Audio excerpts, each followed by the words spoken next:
Back to my channel. So आज मी तुमच्यासोबत थोडं शेअर करणार आहे एखादी गोष्ट. म्हणजे मी सांगणार आहे, शेअर पण करणार आहे आणि तुम्हाला सांगणार पण. एक माझ्याकडे एक चूक झालेली, सो ती मी आज नाही सांगणार आहे, मी 2 जूनला सांगणार आहे काय ते वगैरे. सो एवढं काय टेन्शन नाही, बट आहे थोडंसं माझ्यासाठी. सो मी त्याच्यासाठी चूक झाली मान्य आहे मला, मी एक्सेप्ट केली. परत मी ते नाही करणार आहे. सो ते काय लग्न करायला नाही आहे माझं, किंवा एवढं टेन्शन घ्यायला मी काय 2 जूनला सांगणार आहे ती गोष्ट. आणि एक सांगायचं कारण म्हणजे की आपल्याकडून चुका होतात, आपण ते एक्सेप्ट केले पाहिजे. सो माझ्याकडून झाली, मी एक्सेप्ट केली मान्य आहे. मला काय एवढं हे नाही, बट मी केलं, ते एक्सेप्ट केलं ह्याचा अर्थ मला कळतं की आपण कुठं चुकतोय. सो आपण आपली चूक एक्सेप्ट केली, ती खूप चांगली गोष्ट असते. आणि ठीक आहे, एवढं काही इश्यू नाही आहे त्यात. माझ्याकडून झालं म्हणजे ते बाय मिस्टेकली झालं ॲक्च्युली. मला काय कळलंच नाही कसं काय त्या गोष्टी झाल्या. आणि ठीक आहे, मी एक्सेप्ट केलं, इट्स ओके. माझ्याकडून चूक झाली, मला काही प्रॉब्लेम नाही. ते 2 जूनला मी नक्की ती गोष्ट सांगणार आहे त्या ब्लॉगमध्ये. तो पण ब्लॉग घेणार आहे. तो ब्लॉग कधी येईल, लवकरच येणार आहे, बट तो मॉर्निंगला येईल, सकाळी संध्याकाळी मी त्याचं सांगू नाही शकते. पण तो नक्की मी 2 जूनचा ब्लॉग पण घेणार आहे. आणि सो आपले ब्लॉग्स येत राहील. सकाळी नाश्ता वगैरे केला, घरातलं थोडा भांडे वगैरे क्लीन केले.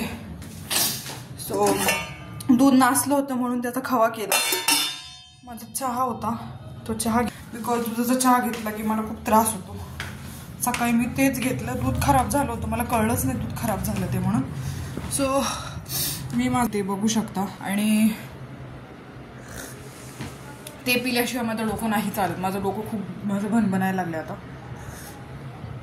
सो नक्कीच मी माझं तुमच्याबद्दल त्या दिवशी त्या ब्लॉगमध्ये मी सांगाल माझ्याकडून काय झालं होतं.